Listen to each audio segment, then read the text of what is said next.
E aí, pessoal, tudo bem? Bem-vindos a mais um Explainer.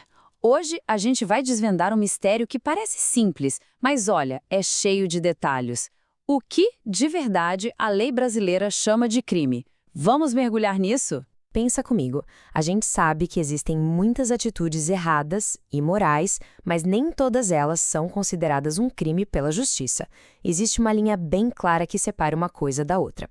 E é exatamente essa linha que a gente vai entender hoje. Então, para decidir se uma coisa é crime ou não, o direito penal não olha de um jeito só.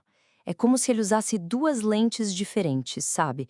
Duas perspectivas para analisar a mesma situação. E aqui estão elas. De um lado, você tem o conceito material. Esse aqui olha para o estrago no mundo real, sabe? Alguém se machucou, alguma coisa foi roubada, é o dano. Do outro lado, tem o conceito analítico. Esse é mais técnico, é quase uma receita de bolo jurídica.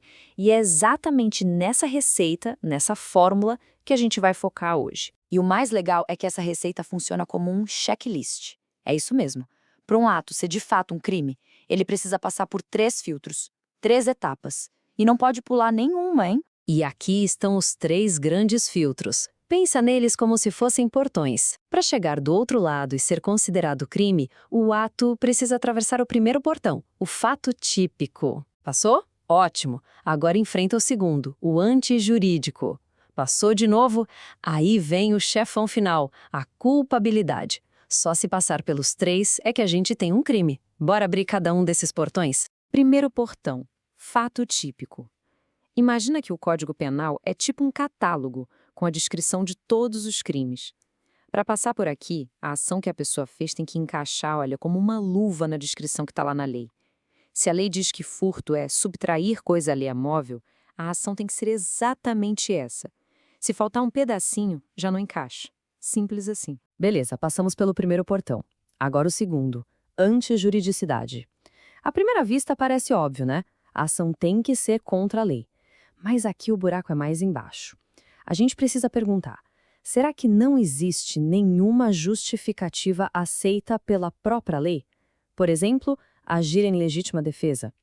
O ato de ferir alguém é atípico, mas a lei diz, opa, nesse caso foi justificado.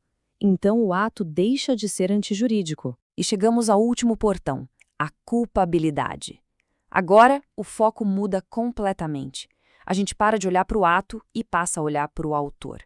A justiça se pergunta, essa pessoa pode ser responsabilizada por isso? E para responder sim, 3 coisas são necessárias.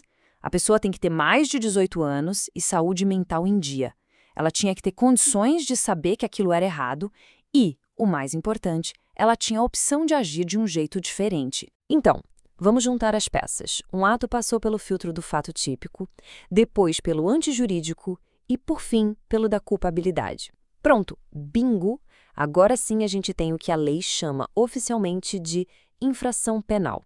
Mas segura aí que a história ainda não acabou. É que infração penal é um termo meio genérico, um guarda-chuva.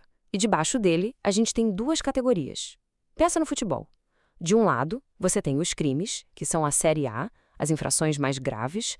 Do outro, as contravenções penais, que seriam a série B, sabe? Aquelas de menor impacto. E essa separação nos traz para uma ideia muito importante.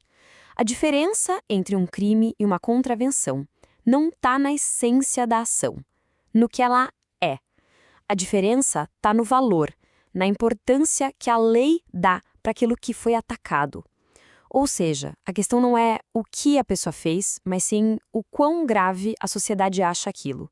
É uma questão de prioridade. Tá, mas como é que a gente vê essa diferença de valor na vida real?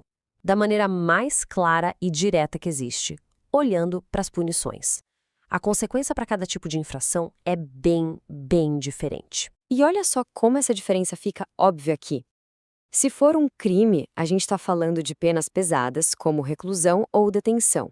Agora, se for uma contravenção, as consequências são bem mais leves. Uma prisão simples, que tem um regime diferente, ou às vezes só uma multa mesmo. É aqui que a teoria vira prática e afeta a vida das pessoas. Ok, a gente já entendeu a fórmula, as categorias, as punições, mas lembra daquele filtro da culpabilidade que exigia ser maior de 18? Pois é.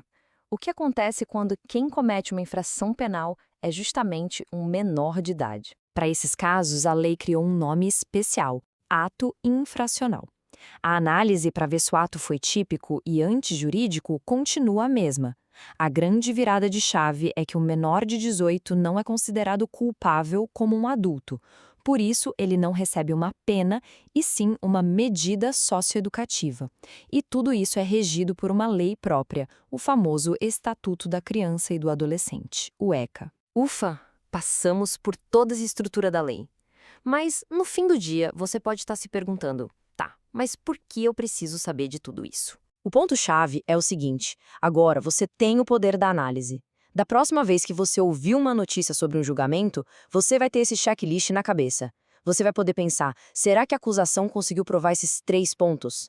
Agora você entende por que uma pena é mais dura que a outra, e por que um adolescente recebe um tratamento totalmente diferente. E para fechar, eu deixo essa provocação para você.